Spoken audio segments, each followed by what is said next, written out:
Welcome to an off-the-cuff video. This loadout is a typical shotgun loadout. Link down below if you want to learn more. This room sweeper is as basic as they come. This is just crit rating, crit damage, reload, really standard. Generally, for shotguns that reload one shell at a time, looking at you, Huskbuster, Ground Pounder, you're going to want to use Chaos Agent to reload instantly, or mag size because the reload bonus is the same as a reload perk. Either way, I didn't go for any of that because room sweeper has a lot of ammo, and reloading with Chaos Agent works fine, but reload perk is also good. And I ran Light Show Spitfire, and the reason I'm recording this is because the Xenon bow got nerfed recently, and I've had a lot of people asking me, like, what other weapons should I use now that it's gone? And I will say, nothing truly replaces the Xenon bow. Nothing pierces enemies and does as well as it does as a Xenon bow. I mean, nothing really fixes that. So, like, what do you use instead of the Xenon bow? The Xenon bow. But someone in my chat, I'm gonna read their name, Der Reverb, love the name, said they made their first 130 weapon a room sweeper. And I thought,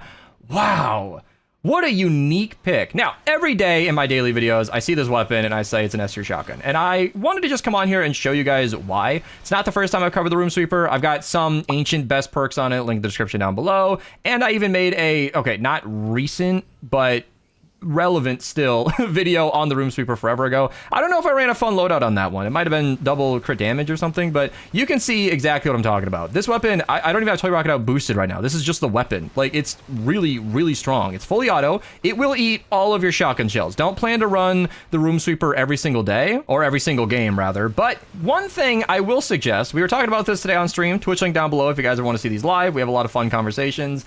I suggest that if you are somebody who struggles with ammo, to consider rotating the weapons you use. So if you use a weapon like the room sweeper and drain all of your shotgun shells in one game, that is commendable. It's a fun weapon and I hope it was worth it, but perhaps consider switching to an energy cell weapon or even a rocket weapon for the game. There are things you can do. Assault ammo recovery helps you save on ARs and SMGs. That can be nice to save on your ammo. 8-bit demo works for rocket saving. You know, it's 20% of your shots just don't count. Or even melees, where they don't use any ammo consumption whatsoever. Melees are really good, you guys. I've made lots of videos on exactly that topic. I don't think a lot of you believe me, and I know melees are outside of the playstyle for many players, but I would contend that they might be more in your playstyle than you think. If you haven't seen any of my fun loadouts videos, link in the description down below, I'm going to point you guys towards the Stormblade loadout. I was running that today on stream. It is awesome as well. That's a classic and honestly hasn't changed much at all. I still recommend Arlene Isa, by the way. So I've recently learned that Dennis, this guy right here on screen, is actually really, really good for healing. I always thought, I feel so dumb, I never read it clearly. I always thought his perk was like 1 burger, 1 health bump, 51 base health, not a big deal. I cannot believe it never clicked that he's healing you every second for 3 seconds. So it's actually 51, 51, 51. That's actually really good. Not to mention, it's not like Survivalist Jonesy where it just doesn't stack and it kind of doesn't work well with groups of enemies at all. No, no, no. Every burger you pick up is another 51 base health. Now, it won't extend the timer or anything. So if you pick up a burger, gain 51, then you get 1 more second of healing, that's 102. Then you pick up a new burger, you're still only going to get 5 ticks of 51 instead of 6, but it's still a really good combo because as you're killing a bunch of enemies in front of you, you'll be continually healing yourself. And that's not only effective for health, but it gives you energy as well. That is a really, really nice bonus and something that I've tried recently. However, going up against, you know, a 1v1 mini boss with a weapon that only heals you when you get eliminations, kind of a tricky fight, so I can't fully recommend that for the Stormblade. But the point I'm making is if you're struggling with ammo, that is a really good way to just rotate your weapon types. There are so many different weapons with so much variety that I really recommend trying that. And doing what Der Reverb did, and maybe making your first weapon the room sweeper. It doesn't need to be that weapon. There are lots and lots of, you know, that playlist I linked, the fun loadouts, there are over 200 loadouts in that playlist. So by no means do you need to use any one specific weapon. There are just so many different weapons variety. Now, like I said, Xenon bow is still going to pierce the underside of that balloon, cut all the way straight through up until I can actually just shoot the balloon like that. So the Xenon bow still has a place, at least in my use case. But yeah, I just wanted to show a weapon that's really, really good, that I haven't talked about in a while, and is really fun. Now, my teammates didn't really expect a recording, neither did I, frankly. I just jumped into this mission and went for it. And normally, you guys know I like to do a loadout overview, but what I'm showing today isn't that unique. This is literally the same shotgun loadout I've shown and plugged a million times, and this just goes to show the insanity of these missions. So she's running the Bowler, excellent weapon, link to that video down below. He's running a Rat-a-tat? I love that. The variety is so good because I want to see Tomatech's up here. What do you got? He's in voice, actually. Is that the pop shot? Another fantastic choice. You guys are amazing. They did not plan this, by the way. The variety, I love it because people have been using the Xenon bow religiously. For most players, it seemed like it was the only weapon they used. And the fact that the pop shot's one of the strongest weapons in the entire game. If you don't believe me, link to that video down below with, are you using it mag size, reload, crit range damage? Are you doing that whole setup? Do you know your perks? I'm putting them on the spot off here. the top of my head. Crit damage, reload speed, crit rating. Yeah. And what? Honestly, it's... And what is the last one?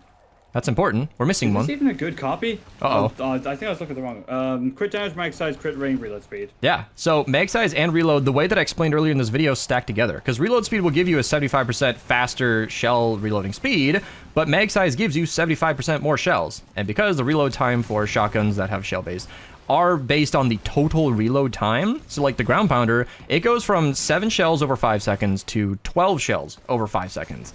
That's the same time to reload, but you're getting 75% more ammo, which means you are, and the math supports this, even if it's a little weird, you are reloading 75% faster. So when you use not just double mag size, not just double reload, but you are using mag size and reload on the pop shot, you are getting 75% more ammo, and is it like 150% faster reload speed? The thumbnail I think I put in that video is 7.5 shells per second. That's crazy. I'm hoping a teammate can save me. Thank you, Hero. That is such a good bonus. That is such a fast fire rate. Not to mention, of course, if you're using Rocking Out and Buckshot Raptor, even without that help, the pop shot is one of the strongest weapons in the game, and it can be any element. So even though it's a it's a holiday weapon, you can actually enjoy that weapon with all the different main elements. So it's just really, really nice to see variety, because I had a lot of people using exclusively the Xenon bow. The nerf comes around and they're like, what do I do? By the way, I did see the down teammate. I wanted to focus on the smasher and I wanted to clear the way for them. By the way, just because the room sweeper is good and I got excited to record a video does not mean you're instantly invincible. As I'm showing here, this is really lazy. We have like no walls, nothing to defend us, not a healing pad in sight. This is a really, really lazy defense. I saw somebody put down these electric fields and I went, okay, sure, whatever. I mean, if you're in a water zone, by the way, which if you're watching this video, it's probably frozen fjord season, I highly recommend nature electric fields. They will do 25% more than energy. Granted, if you have a 144 copy of energy, it will do 14.5% more damage, but that's still only 10% weaker than a 130 nature versus water. So a 130 nature electric field does better than a 144 energy in a water zone. That's a really big deal. So my traps are gone. That means the mission is over and we failed. Just kidding. It is so normal that I see people fail to replace these. I highly recommend doing... Okay, I can remember which is which. Okay, I don't want to die. I don't want to die. Let me do this. Healing pads are really common. I don't know why I'm not using them. Connect it here. Back it up. There we go. That way it won't break as easy as before. Now we could sit and wait, because at the 10th... 10th file we'll be able to see mini bosses, and this is where things get a little calm.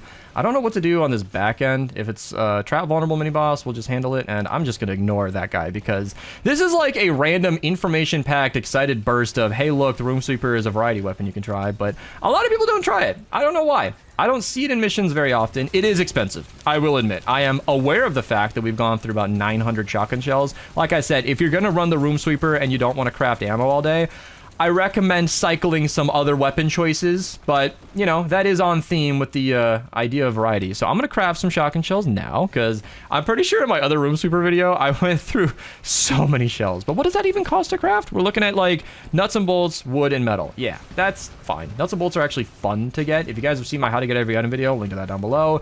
You can get nuts and bolts in bulk just by punching those electrical grids. If you really wanted to focus nuts and bolts, you could go to electrical grids. Is that, help me in voice. Is that industrial or city or both? I think it's both. Industrial would be more likely for electrical grids. Industrial zone would be more likely to have electrical grids, yeah.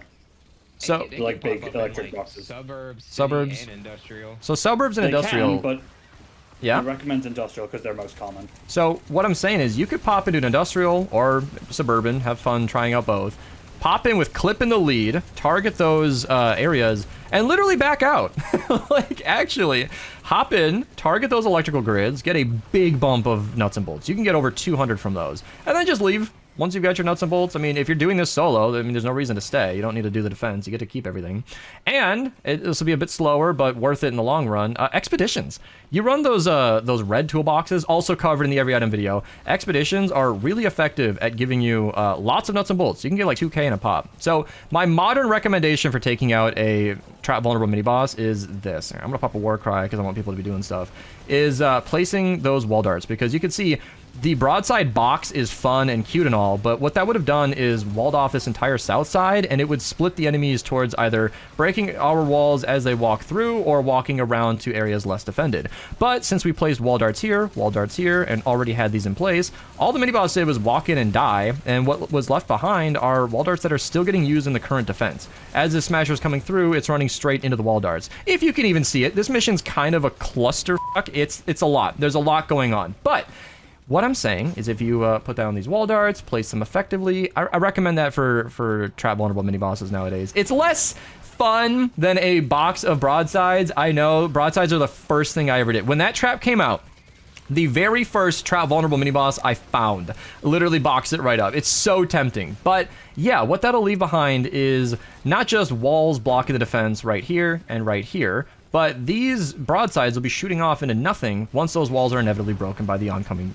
onslaught. So yeah, wall darts are a little lazier, a little slower. Actually, they're less lazy because you have to think about where you're placing them. But what it leaves behind are useful traps that will continue to be helpful in the defense, rather than the broadsides, which turn into useless things shooting off into nothing, or instantly getting destroyed and never getting used again. So it's, up to you guys. Depends on where the mini boss is. Sometimes if it's far enough away from the defense and you caught it earlier, you can place broadsides, but still, that'll just be broadsides way out here, again, shooting into nothing. And in a world where I'm trying to be a little more efficient with trapping, it's kind of worth it. I love the irony of like trying to save on trapping while burning hundreds of shotgun shells in one game, but I wanted a video that highlighted the variety of Save the World. People say, oh, we need more content, or at the very least, we never get, good new weapons, blah, blah, blah. I would argue, I would go as far as to say, I think most players haven't used 90% of the weapons in this game.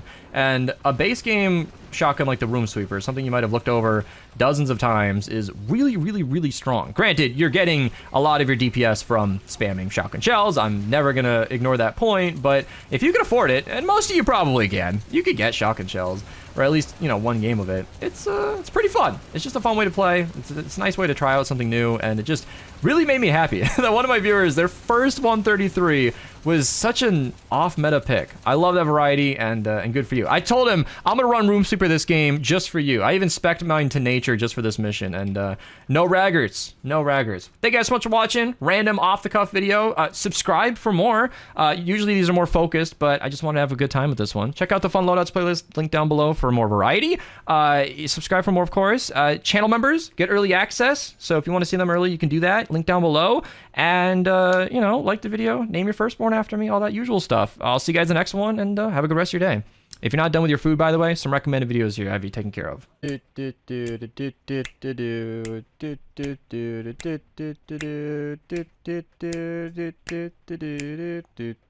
And then...